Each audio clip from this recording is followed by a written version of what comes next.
You're here with Stitch and the Stitch Gang. Let's get it cracking before Mom gets home and she beats my butt.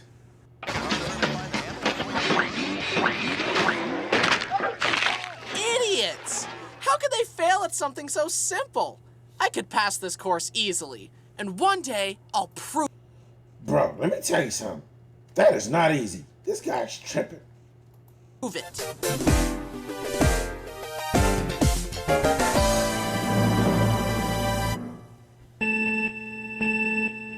And begin.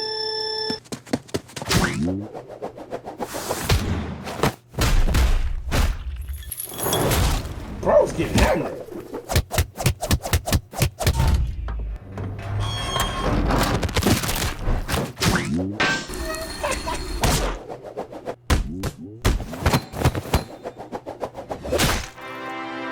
I did it! Bro, you didn't do anything but get Hi, hammered. I'm Bryson, and usually on this channel, I portray myself as the good guy. But today, you will discover the dark side of Bryson. Let's go over my toxic traits. Shouldn't take that long to get through.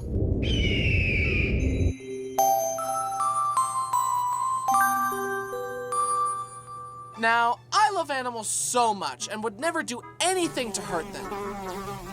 Except for bugs and insects. When I see one of these creepy crawlies on my territory, my sweet nature vanishes and I become a sadistic on-site killer. As is my right as an American. Some no-good-to-the-world wasps started setting up nests on my house, without even paying rent, by the way, so I sprayed them with wasp spray. I won't lie, I enjoyed watching them perish. Which reminds me, this here is a salt Those things are very annoying, and I always want a shotgun. shotgun. Here's how it works. If you don't have one, a normal shotgun is a perfectly fine substitute. And this is a button that could magically kill every mosquito. Basically, if any bugs are watching, I hate ya, and I'll kill ya. All other animals, you're good. But enough of my crimes against bugs. Let's get into my crimes against people. I judge people for being fans of nerdy things, because they're nerds. Even if I like the exact same things, I'm not a nerd. I'm too cool for that. And my liking it is not the same as them liking it. I'm built differently. I'll literally be in line at the Lego store on the release day of some new Lego sets, and there are people there, you know, talking about Lego, and I'm all like, ha, look at these nerds. Have they no shame? When I do it, it's cool, but when they do it, it's lame. That'll be $1,800. Bro is really being a hypocrite in this video. What's up with Bryson here? Put it on my Lego brand credit card. See you next week, And Jared. Lego Out of credit rain, card. nerds. It's the same thing when I'm stuck in traffic. Like, why are all these people on the road when I myself am also on the road? And again with crowded public spaces. Why are all these people here? Don't they know this public space is for me? Another time, my family and I went to a model train store because... Watch out! I like trains. We were looking around and I was admiring a train when a man materialized behind me. You have a good eye. That's a G-Gauge 060 VR Class VR1 locomotive with Bluetooth capabilities. It stopped being operated in 1974, but you can still see them at railroad museums or add them to your layout. And I just thought, I like trains too, but calm down. By the way, guys, I love trains. I always loved trains ever since I was a little puppy. Down, nerd. I feel like it's seen as uncool to be really excited about things because people want to seem nonchalant and don't want to be doing too much. And I'm part of the problem. I should not judge. As long as you're not obnoxiously shoving it down people's throats, enjoy things. Have hobbies. Be chalant. Have a personality. Be a nerd. Luckily, I've never shoved my interests down anyone's throats. Anyways, back to me being a terrible person. When I see an Olympic athlete mess something up, I'm all like, wow, dude. Really? Amateur hour over here? Meanwhile, I'm sitting on the couch with joints that would explode if I even attempted what they're doing. It's the same thing as a guy watching someone get knocked out in a fight and saying, I would have dodged and then punched that guy really hard and won the fight. So you're saying you would punch them and not let them punch you in the fight. That's what everyone's trying to do. It's easier said than done. And you've never been in a fight or had any training. So how can you know that you would do any better? You don't know my mentality, bro. When it's go time, I see red and bodies hit the floor. Why does this happen? People always say they see red. And they always act like they can box, but if they were in the ring with a professional boxer, they'll be flat on the floor like this. Why do people overestimate their ability to do something they've never even tried before? It's because of the Dunning-Kruger effect, the phenomenon where a person learns a little bit about a subject, thinks themselves to be an expert, and then as they keep learning, they realize the depths of their ignorance. Then, if they keep learning, they climb the slope of enlightenment and earn competence that matches their confidence. That initial spike of unearned confidence is called the peak of Mount Stupid, and it's where Twitter users live. Gross incompetence and a big opinion of oneself are a pretty potent mix that causes lots of problems. They do make for great epic fail videos, though. I got this.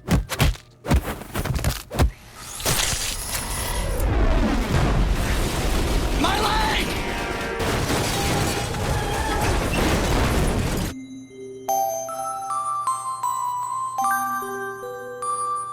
I'm guilty of getting on Zoom calls and just looking at myself the whole time. Considering you went 80 through a school zone, stole an officer's service weapon using a T-Rex grabby toy, and committed massive tax fraud, this court has ruled that— Yo, can you shut up for a second?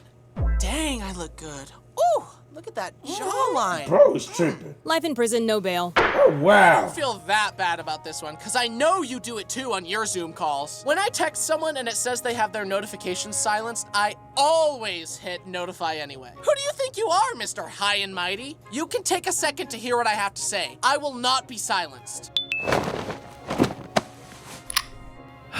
This is hypocritical of me because I love to silence other people, especially door-to-door salespeople. I think we all hate getting stuck in a situation where a salesperson won't stop talking your ear off and forcing you to be the bad guy by saying, I'm not interested, get off my property. So to avoid this, I got Right, and that's what I want to tell him, but Mom doesn't let me answer the door. a doorbell cam. Now I can tell people at my door that I'm not interested without even going to the door. Hello? Hi, I'm selling rocks. This one is pretty cool, huh? Sorry, I'm not interested. And then he kept yapping at me, like they do. I just think it would be good to jump on this 2 rocks for the price of 1 deal we have. This is a once-in-a-lifetime opportunity. And as I waited for a moment in the conversation No one wants a rock. to tell him to leave, the camera made a noise. I think it was automatically letting the guy know that it was recording, but he assumed that the sound meant that I hung up on him. So he got mad and said, wow, to hang up on me is crazy. And even though I could have explained myself, I thought, well, he's leaving. I'm getting what I want. So I just let him leave in a huff. And nowadays, I won't even answer the doorbell cam to salespeople. I'll just watch them slowly lose their resolve and leave my porch. It's great! When I watched movies as a child, I would self-insert myself as the cool character, and I would imagine my brothers as the mean guys. And it wasn't just in movies. I remember being a child reading the biblical story of Joseph, where his dad likes him the most, and his brothers get jealous of his threads, so they sell him to Egypt. But Joseph ends up ruling over them. And I immediately thought, okay, so Joseph is me, and the mean brothers are Brody and Braden. Fortunately, life has humbled me and taught me that I'm not that guy. And I've realized that my brothers are actually way nicer than Joseph's brothers, and I should be grateful. But the immediate thought in my child mind of, the good guy is me and the bad guys are my brothers, is just hilarious to me. That's just a brother thing. Brothers always do that. I don't have any brothers, but I think I have cousins. That's me. How? You can't do any of that. You don't know my mentality, bro. When it's go time, I see red and bodies hit the floor. You are 5 years old. Have you heard of the Dunning-Kruger effect? I used to never admit when I was wrong.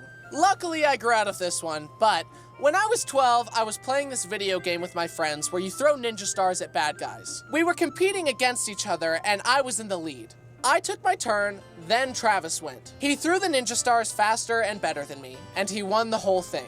I started to have big feelings about that and said, it was a glitch. It wasn't working when it was my turn, but it worked for you. My friend said that I lost fair and also— So bro cheated. I mean, cheaters never win, Bryson. You gotta stop that, bro. so square, and I was pissed. Then later I thought, wow, that was embarrassing. maybe I should just swallow my pride, admit when I'm wrong, and be so for real. Wait, is this what a healthy emotional response feels like? A lesson a surprising number of adults still haven't learned yet. I think it's because people wrongfully associate admitting mistakes with weakness, when in actuality, admitting you made a mistake is the more courageous and strong thing to do. To put it briefly, when you make a mistake, you can either double down or level up. I apologize to my friends, and I'm good at admitting when I'm wrong now, because it happens all the time. It's okay to admit when you're wrong. Just say oopsie daisy. Objection, Your Honor. My client pleads oopsie daisies. Sustained, innocent. It doesn't work like that. If you're a stickler about honorifics, I immediately don't like you. Like, insisting that everyone refer to you as Dr. Jones, especially considering that that's not a normal thing for any other profession. Actually, you have to call me Accountant Allen. You have to. Should I force you all to refer to me as high school graduate Bryson? I can understand these in certain situations, like if your young son had a friend over and the You know, I never thought about that. friend said to you, "Yo, what's up, Tyler?" I think it's okay to ask a child to call you Mr. Stevens. But if you're just at a party with people your age and they're like, "How you doing, Craig?" and you say, "You can call me Dr. Smith," then I think you're insufferable and need to get over yourself a little bit. And that's why I'm not gonna call you Your Honor, okay? Check your ego, Janice. Bailiff, whoop his ass. Oopsie daisy. Oopsie daisy. When I'm a fan of something, I'll intentionally avoid the online community because, in my experience, people start to treat it like a religion and say, "You're not a real fan of blank if you don't XYZ." And then people start screaming at each other. I just like the thing. I don't want to be lectured to about how to be a real fan. And I don't want strangers on the internet to ruin this thing that I like because this thing is for me. Don't gatekeep me because I'm not as devout as you and I don't meet some arbitrary rules you made up. Even if someone sees a character design from a show they haven't watched and says, "I like that," boom, they're a real fan. That doesn't mean they have to get a tattoo of it. There's no committee that has to deem someone worthy of calling themselves a fan. And that's when it hit me.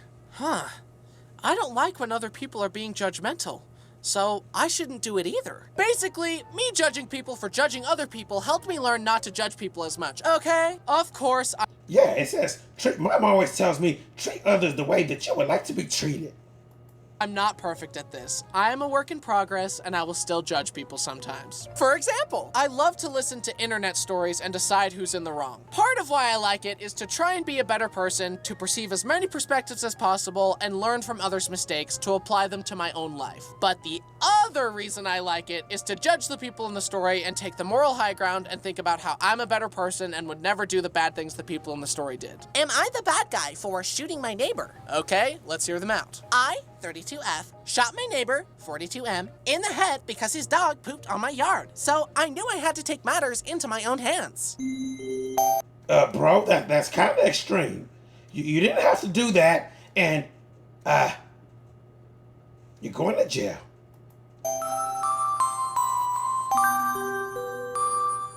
I have 550 unread messages on my phone, and I've never once in my life read an email. Your message has a 50% chance of being read by me, and an even smaller chance of getting a response. I actually like the little red alert on the app.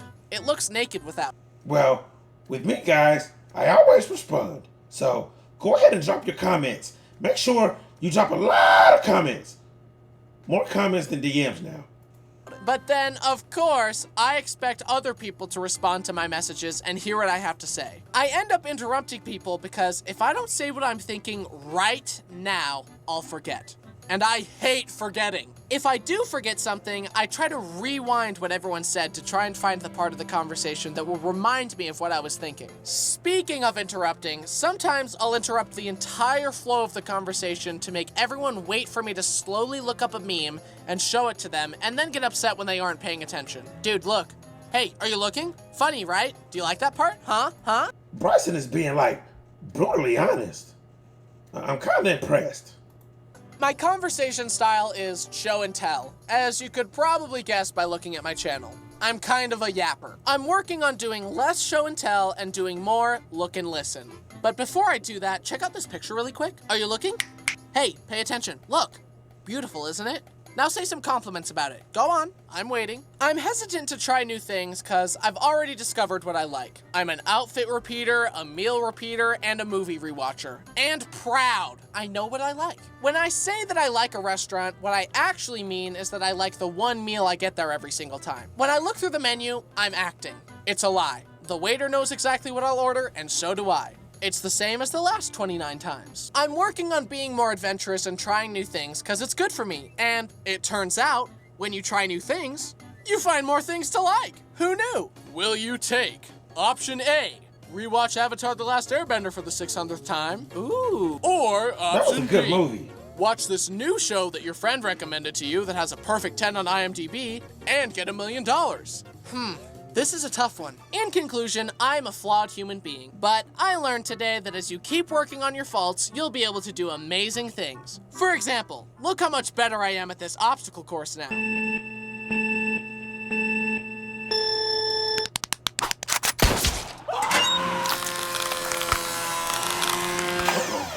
As we can see, Now, that's kind of extreme there, bro. Bryson has failed, but that's okay because you learn the most from failure. Get out, You Bryson. can come back tomorrow and try again. The moral of the story. Well, guys, in real life, you get chopped in half like that, there's no tomorrow. Is to never give up. He's just tired. Now, guys, Mom, she always told me to be honest, but Bryson was kind of being a little too honest in this video. What do you guys think? Drop a comment below. Hey, don't forget to like, comment, and subscribe, and share this video with all your friends. And, hey, do not try any crazy obstacle courses, guys. They're pretty dangerous. Stitch had fun today, made adventure out of play. Imagination led the way, but now it's time to say, see you next time, friend of mine. Every day's a chance to shine. We laughed and played, made messes too, with goofy dreams that all came true. See you next time, friend of mine. Let's dream up what comes next. What'll we build? Who will we be? What will we see? Pirates, monsters, space, or sea?